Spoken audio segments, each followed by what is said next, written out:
Құрғақ тері туралы оқырман сұрақ қойған екен, қысқаша жауап бере кетейін. Қабыршақтанып құрғап тұратын тері дұрыс тамақтанбау, дәрумендердің жетіспеуі, зат алмасу, қан айналымының бұзылуы және оттектің қанға жеткілікті тасымалданбауы нәтижесінде болады. Құрғақ босаң теріде қажет ылғалдың жоқтығын көрсетеді. Мәселен, қарапайым ғана суды аз ішудің өзі осының бірден-бір себебі, яғни суды күнделікті көп ішуге тырысу керек. Хотя бы 1-2 литрден асырып су ішкен жөн.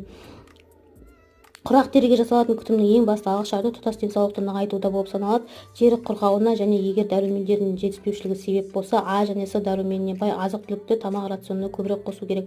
Сондай-ақ А дәруменін таза күйінде 2-3 апта бойы күніне 3 рет 5 тамшыдан қабылдау да оң нәтижесін береді. Ал егер құрғақ тері жас ұлғайған кезде пайда болса, онда косметикалық препараттардан бөлек теріде ғана емес бүкіл организмдегі су жетіспеушілігінің орнын толтыру керек. Яғни күн сайын көбірек су ішіп, ылғалдандырғыш кремдерді көп қолдану қажет және де әртүрлі маскалар жасау керек. Бір масканы көрсетіп кететін боламын.